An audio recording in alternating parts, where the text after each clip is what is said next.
이제 2023년이니까 생각하면 재작년입니다. 재작년 11월부터 욥기를 주일 오후 예배와 밤 예배 때 그때로부터 계속 보아오고 있습니다.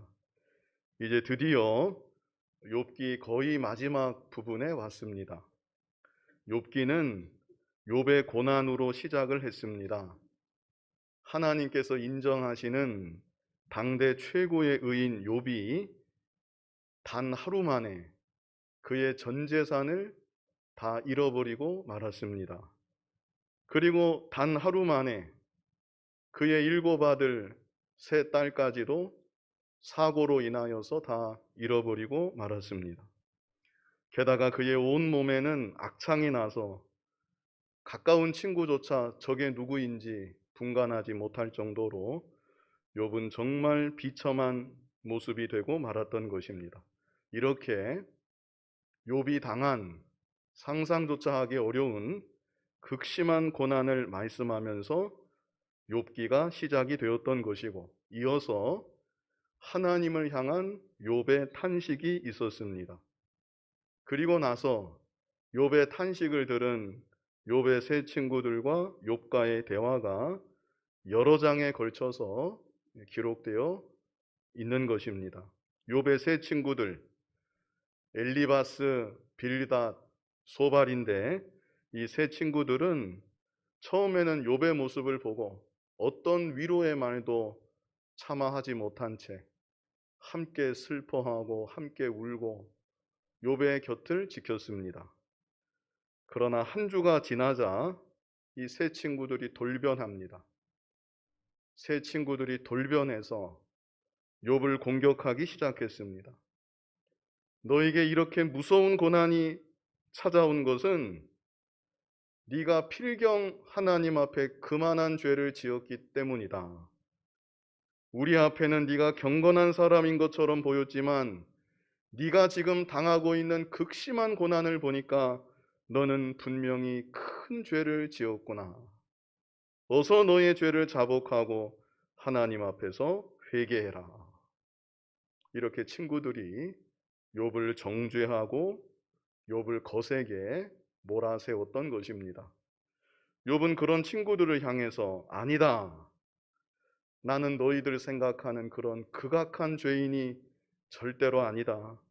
나는 내 나름대로 양심을 써서 믿음으로 힘써 살아오너라 살아왔다.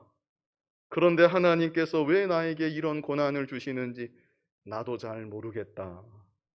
아무리 하나님께 기도해도 하나님께서 아무 응답을 주지 아니하신다. 욥은 이렇게 자신의 답답함과 억울함을 계속적으로 토로하였습니다. 이렇게 욥의 세 친구들과 욥은 서로 주고받는 이 타협점을 좀처럼 찾을 수 없는 그런 긴 변론을 이어갔고, 결국 세 친구들은 더 이상 욥을 향해서 적절히 해줄 말을 찾지 못하게 되었습니다. 그래서 긴 대화가 그냥 그렇게 흐지부지 마무리되는가 싶었는데, 갑자기 그동안 한 번도 나타나지 않았던 엘리후라는 젊은 사람이 등장했습니다. 그것이 바로 욥기 32장이었습니다. 엘리후가 나타나서 하는 말이, 내가 그동안 너희들 주고받는 말 다 들었는데 하고 싶은 말 많았지만 내가 다 참고 있었다.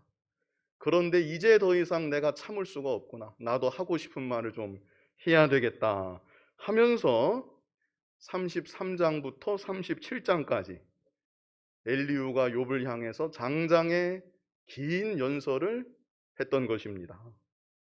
엘리후의 연설은 세 친구들의 말과 비교할 때 훨씬 더 수려하고 또 논리 정연했습니다. 그러나 엘리후도 역시 욥을 바라보는 태도나 자세는 세 친구들과 크게 다를 바가 없었습니다. 욥을 죄인이라고 규정짓고 욥보다 훨씬 더 높은 위치에서 네가 회개해야 한다. 그래야만 하나님께서 너를 받아주실 것이다.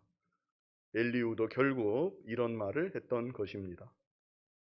자, 그런데 새 친구들과의 대화 때와는 달리 욥이 엘리후의 말에는 아무 대꾸도 하지 않았다는 것을 우리가 보아왔습니다. 엘리후의 다소 부당하고 듣기에 거북한 말까지도 별다른 변명 없이 욥이 묵묵히 다 들었던 것입니다. 이것은 욥의 인격이 그만큼 더 성숙해졌다, 이것을 의미한다고 말씀을 드렸습니다. 엘리후의 다소 지나친 말들, 오해에서 비롯된 억측 같은 말들까지도 욥은 자기 안에서 이제는 다 소화합니다. 저 말 중에도 내가 귀담아 들을 말이 있겠거니, 나에게 유익한 말이 있겠거니 하면서 그렇게까지 억울해하지 않는 좀 더 성숙한 모습으로 만들어지고 다져진 욥의 모습을 우리가 볼 수 있었던 것입니다. 이렇게 엘리후의 연설까지 33장에서 37장까지 계속 이어진 엘리후의 연설까지 다 마무리가 되고, 이제 오늘 본문부터 드디어 하나님께서 나타나시는 것입니다.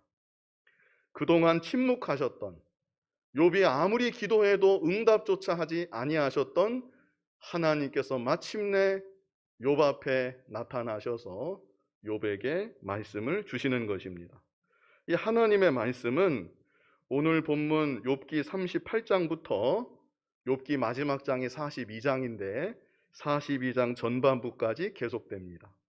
특별히 욥기 38장과 39장은 하나님의 질문들이 기록되어 있습니다. 그래서 오늘 제목이 하나님의 질문 1 이렇게 정했습니다. 다음 시간에 볼 욥기 39장은 하나님의 질문 2입니다. 자, 이제 본문을 보겠는데요. 제목과 같이 하나님께서 욥을 향해 여러 질문들을 연이어서 계속 하십니다. 다 욥이 대답하기 참 곤란한 질문들입니다.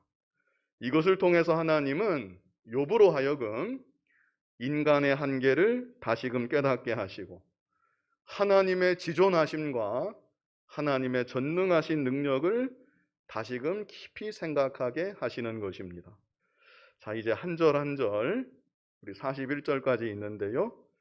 같이 읽으면서 그 내용을 우리 이 시간 살펴보도록 하겠습니다. 자, 1절, 본문 1절을 우리 같이 읽어보겠습니다. 그때에 여호와께서 폭풍우 가운데에서 욥에게 말씀하여 이르시되, 하나님께서 폭풍우 가운데 임하셔서 욥에게 말씀하셨다는 것이죠. 시내산에서 하나님이 모세에게 말씀을 주실 때에는 빽빽한 구름 가운데 나타나시어 말씀을 주셨다고 했습니다. 그런데 오늘 본문에서는 폭풍우 가운데 하나님 나타나시어 욥에게 말씀을 주시는 것입니다. 자, 이어지는 2절 같이 한번 읽어보겠습니다. 무지한 말로 생각을 어둡게 하는 자가 누구냐? 욥이 주로 했던 말들 크게 두 가지입니다. 왜 하나님이 나에게 이런 고난을 주시는지 모르겠다. 왜 하나님이 나에게 이런 고난을 주시는지 모르겠다. 그리고 왜 하나님이 나의 기도에 응답하지 않으시는지 모르겠다. 이 두 가지입니다. 욥기 지난 내용을 다 종합하면 욥이 주로 했던 말들 이 두 마디. 왜 하나님이 나에게 이런 고난을 주시는지 모르겠다. 왜 하나님이 나의 기도에 응답하지 않으시는지 모르겠다. 자, 그런데 그런 말들 자체가 다 무지한 말이라는 것입니다. 그리고 이런 무지한 말로 생각을 어둡게 하는 자가 누구냐 그랬죠. 이런 무지한 말이 생각을 어둡게 한다. 이것을 우리가 알아야 합니다. 왜 나에게 하나님이 이런 고난을 주시는가? 왜 하나님이 나의 기도에 아직까지 응답하지 않으시는가? 이런 말들을 할 수도 있겠지만 이런 말들이 나의 생각을 어둡게 한다. 그래서 우리들은 이런 말들을 삼가야 되는 것입니다. 자, 3절 같이 한번 읽어보겠습니다. 너는 대장부처럼 허리를 묶고 내가 네게 묻는 것을 대답할지니라. 욥이 이 두 가지 의문에는 하나님 답변하지 아니하시고 이제부터 질문을 막 던지시는 것입니다. 질문을 던지시기 전에 너는 대장부처럼 허리를 묶고 내가 네게 묻는 것을 대답할지니라. 이 당시 입던 옷이 다 왜 그 통이 넓은 이 통짜로 된 그런 옷이죠. 그래서 밭일을 한다든지 전쟁에 나가든지 그러면 먼저 허리띠부터 묶어야 되는 것입니다. 그래서 단단히 정신을 차리고 마음을 무장하고 내가 하는 말 똑똑히 듣고 한번 답변해 봐라.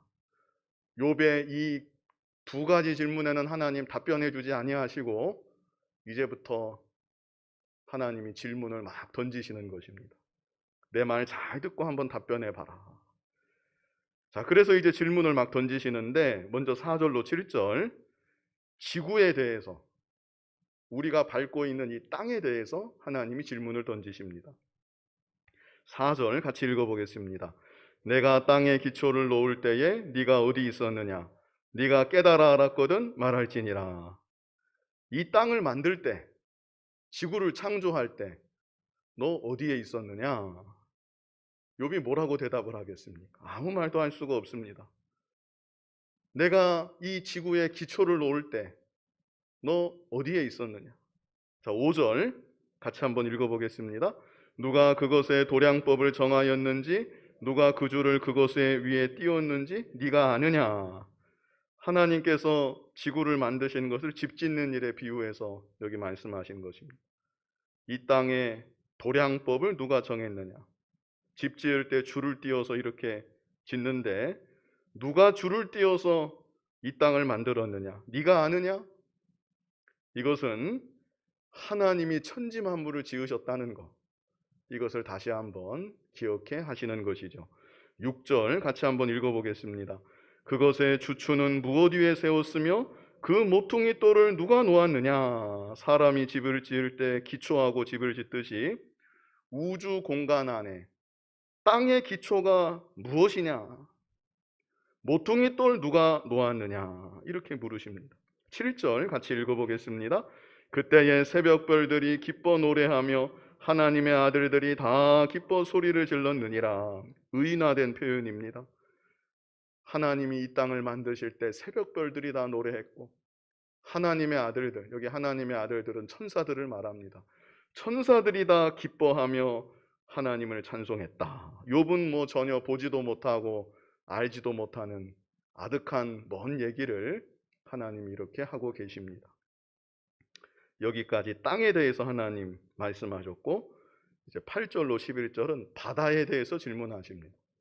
지금도 현대 과학으로도 바다에 그 미지의 영역이 많다고 하는데 이 고대 사회는 말할 것도 없습니다. 근데 하나님이 이제 바다에 대해서 질문을 던지십니다. 8절 같이 한번 읽어보겠습니다. 바다가 그 모태에서 터져 나올 때에 문으로 그것을 가둔 자가 누구냐? 바다가 처음 생겨날 때 모태에서 아기가 나오는 것처럼 거기에 비유하셨는데 바다가 처음 생겨날 때 문으로 그것을 가둔 자가 누구냐? 그 바다를 제어한 자가 누구냐? 이런 뜻입니다. 9절 같이 읽어보겠습니다. 그때에 내가 구름으로 그 옷을 만들고 흑암으로 그 강보를 만들고. 시적인 표현입니다. 먼 바다를 보면 저 수평선에 구름이 떠 있는데 마치 바다의 옷처럼 그렇게 보일 수 있을 것 같습니다. 또 어두울 때 흑암이 바다에 쫙 가라앉은 그 흑암이 바다를 덮고 있는 강보처럼 그렇게 보일 수 있을 것 같습니다. 그래서 바다 위에 구름과 흑암을 만든 자가 누구냐? 이렇게 물어보시는 것이죠. 10절로 11절 같이 읽어보겠습니다. 한계를 정하여 문빗장을 지르고 이르기를 네가 여기까지 오고 더 넘어가지 못하리니 내 높은 파도가 여기서 그칠지니라 하였노라. 하나님이 바다를 다 주관하고 계신다. 바닷물이 한도 끝도 없이 육지로 밀고 들어오면 어떡하겠습니까? 근데 하나님께서 문빗장을 지르고 11절에 네가 여기까지 오고 더 넘어가지 못할 것이다. 네 높은 파도가 여기서 그칠지니라. 하나님이 이렇게 바다의 한계를 정하시고 바다를 다스리고 계시다. 이것을 말씀해 주고 있습니다. 이제 12절로 15절은 새 날들, 오늘 새해를 맞았는데 이 새 날들에 대해서 하나님이 질문하십니다. 12절 같이 읽어보겠습니다. 네가 너의 날에 아침에게 명령하였느냐? 새벽에게 그 자리를 일러주었느냐? 네가 아침에게 이르도록 명령한 적이 있느냐? 아침이 되라고, 날이 밝아오라고 명령해서 아침이 된 적이 있느냐? 새벽에게 그 자리를 일러주었느냐? 이쯤에서 이제 새벽이 돼야 되는데 이리로 오라고 새벽에게 그렇게 말한 적이 있느냐? 이런 질문입니다. 우리 인간은 흘러가는 시간을 어찌하지 못하는 것입니다. 아무 제어도 할 수 없고 흘러가는 시간 단 1분이라도 1초라도 우리 인간은 아무런 영향을 미칠 수가 없는 것이죠. 그것을 하나님께서 깨달으라고 말씀하시는 것입니다. 13절도 마찬가지입니다. 우리 13절 같이 읽어보겠습니다. 그것으로 땅 끝을 붙잡고 악한 자들을 그 땅에서 떨쳐버린 일이 있었느냐? 아침이나 새벽 이제 지나가지 말라고 그 붙잡아 본 적이 있느냐? 땅 끝을 붙잡고 그렇게 아침이나 새벽이 가지 않도록 그렇게 해본 적이 있느냐? 그래서 악한 자들이 악을 행하지 못하도록 한 일이 있었느냐? 이런 질문입니다. 보통 어두울 때 죄를 짓고 악을 행하니까 계속 날이 밝게 해서 그런 일들, 여기 떨쳐버린 일이 있었느냐 그랬는데 그런 일들 없도록 흩어버린 일이 있느냐? 아침이든 새벽이든 계속 붙잡고 늘어져서 악이 없어지도록 한 일이 있느냐? 이렇게 물어보시는 것이죠. 우리 인간은 시간에 대해서 아무것도 할 수 없는 것입니다. 14절로 15절 같이 읽어보겠습니다. 땅이 변하여 진흙에 인친 것 같이 되었고 그들은 옷같이 나타나되 악인에게는 그 빛이 차단되고 그들의 높이 든 팔이 꺾이느니라. 자, 이것은 빛이 비추고 날이 서서히 밝아올 때 하나님이 하시는 것이죠. 어둠에 감추어졌던 모든 것이 서서히 드러나는 것을 이렇게 표현하는 것입니다.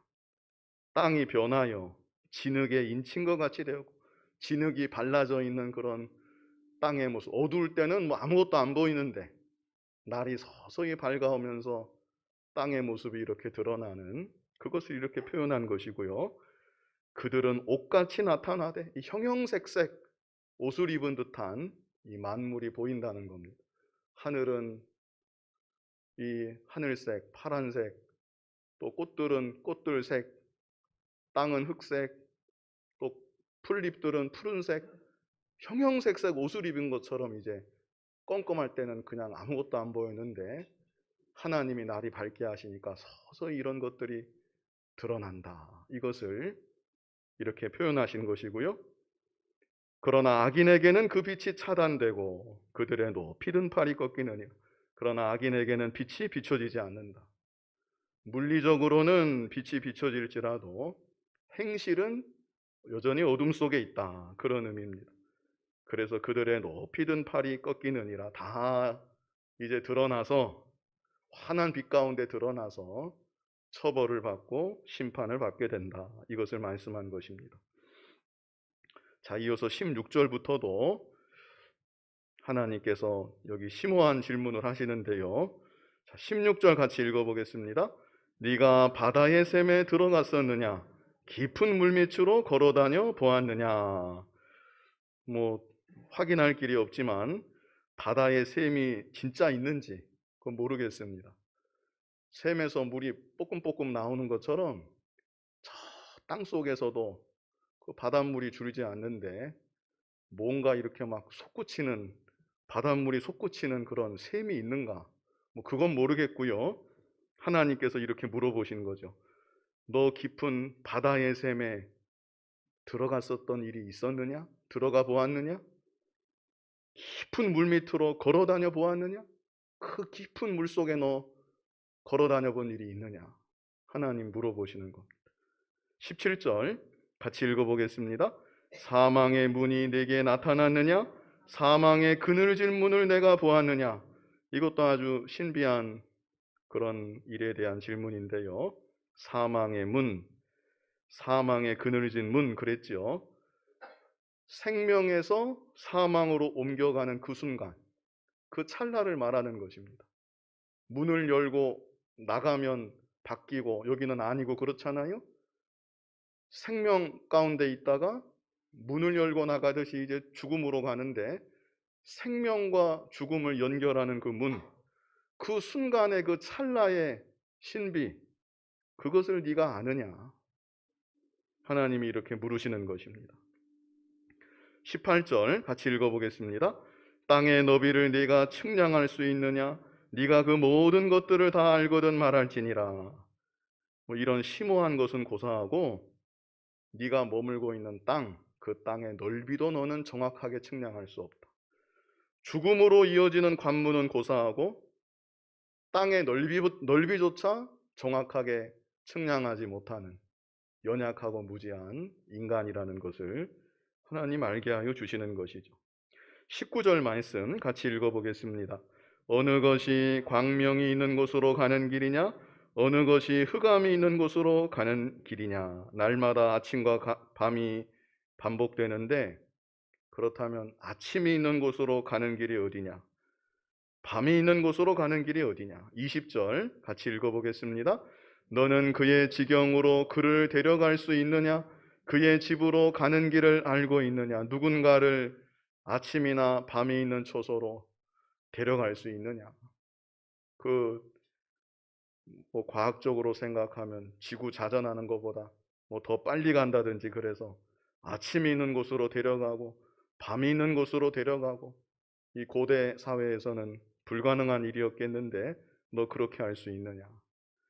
그 방법을 알고 있느냐? 그러면서 또 하시는 말씀이 21절 같이 읽어보겠습니다. 네가 아마도 알리라. 네가 그때에 태어났으리니 너의 횟수가 많음이니라. 이것은 반어법입니다.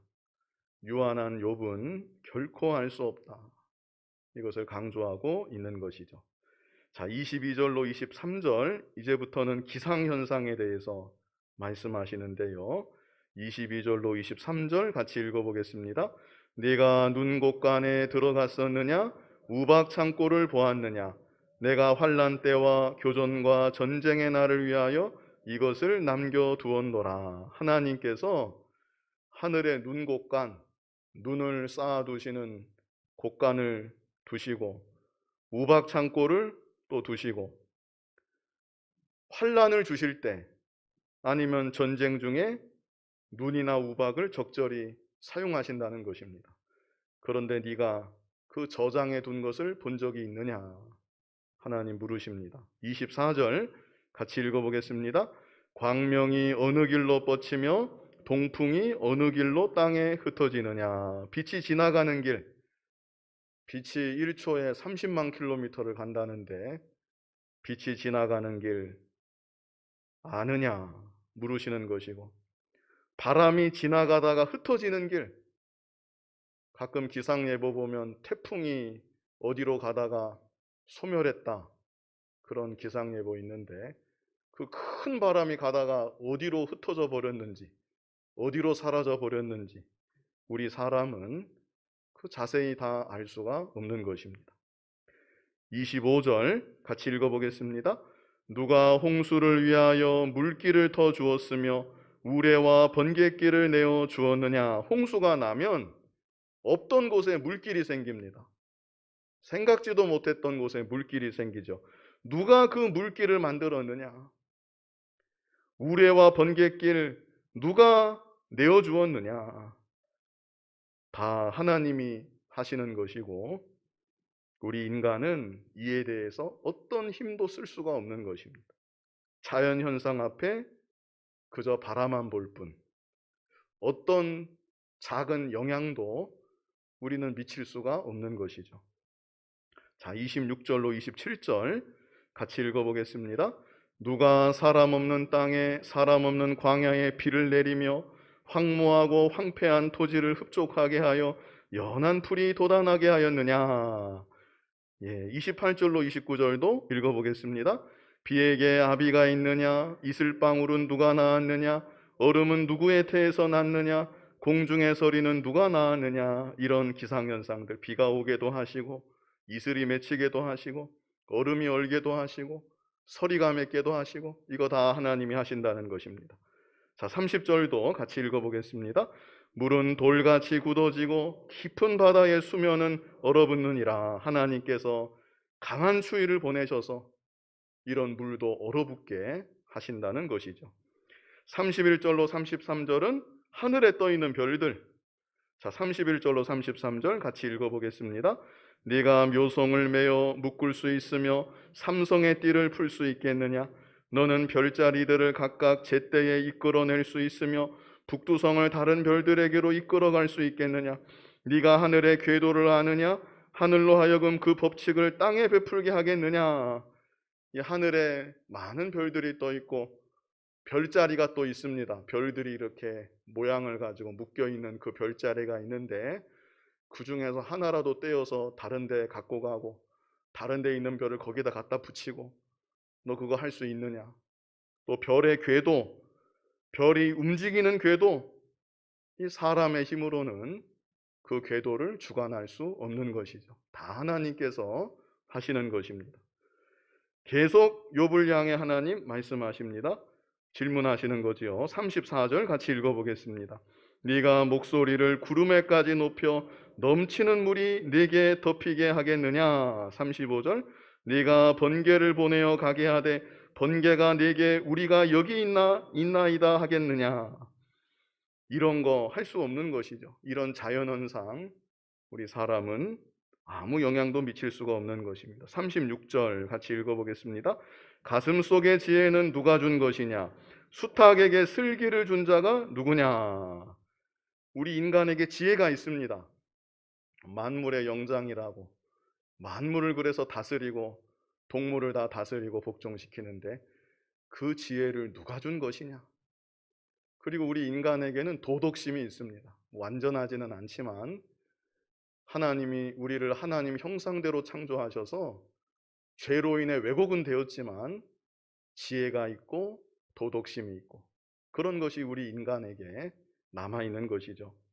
우리 사람만이 아니라 여기 후반절에는 수탉에게 슬기를 준 자가 누구냐? 아마 수탉이 가까이 있었는지 수탉을 예로 드셨는데, 꼭 수탉만이 아니라 그 짐승들에게도 살아가는 지혜가 다 있습니다. 작은 미물일지라도 자연 환경에 맞게, 자기 그 처지에 맞게 생존할 수 있는 지혜가 참 있습니다. 신기하게도. 그 하나님께서 다 모든 생물들에게 그런 지혜를 주신 것이죠. 37절 같이 읽어보겠습니다. 누가 지혜로 구름의 수를 세겠느냐? 누가 하늘의 물주머니를 기울이겠느냐? 그러나 우리 인간의 지혜는 지극히 제한적인 지혜입니다. 그래서 구름의 수를 다 셀 수 없다. 구름의 수를 다 셀 수가 없고, 여기 하늘의 물주머니라고 이렇게 표현했는데, 구름을 하늘의 물주머니다, 이렇게 상당히 고대에 쓰여진 성경인데 이런 표현도 했습니다. 인간의 힘으로 구름을 기울여서 비가 올 수 있게 할 수 있느냐? 하나님 물으십니다. 그 요새는 인공광우라고 있기는 있는데, 그러나 그것도 지극히 제한적이고 마음대로 원하는 대로 다 할 수는 없습니다. 그거 마음대로 원하는 대로 다 하면 가뭄도 없고 홍수도 없을 텐데, 첨단 과학이 아무리 발달해도 하늘에 많은 구름이 있지만 인간 마음대로 비가 오게 할 수는 없는 것이죠.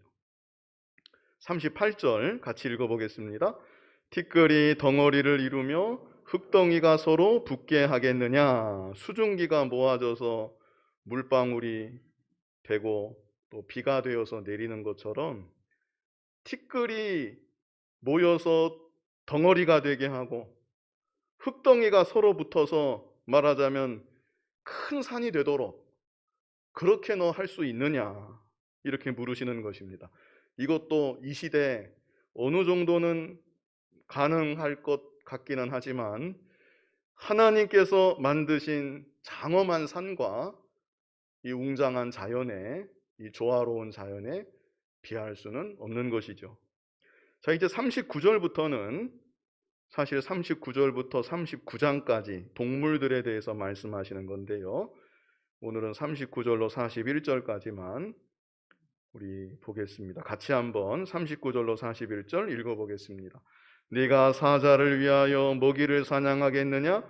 젊은 사자의 식욕을 채우겠느냐? 그것들이 굴에 엎드리며 숲에 앉아 숨어 기다리느니라. 까마귀 새끼가 하나님을 향하여 부르짖으며 먹을 것이 없어서 허우적거릴 때에 그것을 위하여 먹이를 마련하는 이가 누구냐? 이렇게 하나님은 동물계까지도 다 주관하시는 하나님이시다. 이것을 알게 하여 주시는 것이죠. 자, 욥이 그토록 하나님의 응답을 기다리고 기다렸는데 하나님께서는 욥이 왜 고난을 당하고 있는지 그 이유에 대해서는 전혀 말씀해 주지 않으셨습니다. 다만 이 땅에 대해서, 바다에 대해서, 죽음에 대해서, 기상현상에 대해서, 자연 만물과 동물들에 대해서 이것들 모두를 창조하시고 주관하시고 다스리시는 분이 누구신지 욥에게 질문을 하신 것입니다.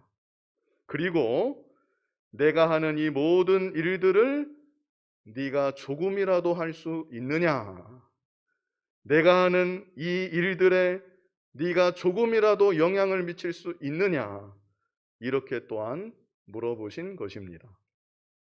사실 하나님이 욥을 만나 주시고 욥에게 마침내 말씀해 주시는 것, 이것만으로도 욥에게는 큰 위로가 되었을 것입니다. 아, 하나님이 드디어 나에게 나타나셨구나. 하나님이 나에게 말씀해 주시는구나. 얼마나 감사하고 큰 위로가 되었겠습니까? 그런데 그것만이 아니라 하나님 직접 주시는 계속되는 질문들, 구체적인 질문들, 사실 이 질문들은 책망조로 하시는 말씀들이 결코 아니라는 것입니다. 마치 아버지가 어린 자식에게 말하듯이 너 이거 보고 있느냐?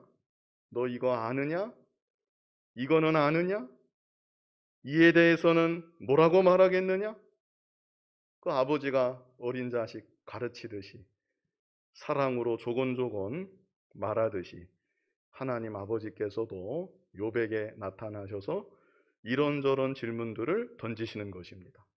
그래서 욥으로 하여금 하나님을 더욱 사랑하도록, 하나님을 더욱 경외하도록 이끄시는 것이고, 욥 자신이 하나님 앞에서 얼마나 연약하고 제한적인 존재인지 철저히 깨닫도록 또한 인도하신 것입니다. 그래서 자신이 당한 고난과는 상관없이 지존하신 하나님을 깨달아서 지존하신 하나님을 높이고 하나님을 더욱 찬송할 수 있는 더욱 견고한 믿음의 사람이 되도록 욥을 이끄시는 것입니다. 저와 여러분도 하나님을 믿고 섬긴다고는 하지만 진정 하나님께서 진흙과 같은 나를 빚으신 나의 창조자가 되시고 내 삶의 주관자가 되시고 이제도 나의 생사화복과 자연 만물을 다스리시는 전능하신 하나님이시라는 것, 우리가 이 사실을 더욱 깊이 깨달아야 합니다. 참으로 하나님을 발견하고 하나님을 깊이 깨달으면 우리는 하나님 앞에 아무 할 말도 없는 것입니다. 천국에 가서 무슨 더 이상 이 세상에서 했던 질문들이 무슨 의미가 있겠습니까? 하나님을 깊이 발견하면 그저 하나님을 찬송할 뿐이고 하나님으로 인해서 기뻐하고 하나님께 감사할 뿐인 것입니다. 그래서 창조주 하나님을 더 깊이 깨닫고 지존하신 하나님을 더욱 높이고 그 하나님 앞에서 참으로 겸손한 자가 되며 하나님 주권적인 섭리와 인도하심에 어떤 불평이나 원망 없이, 의문도 없이 오직 믿음으로 순종하며 나아갈 수 있는 저와 여러분의 모습이 점점 더 되어지기를 간절히 바랍니다.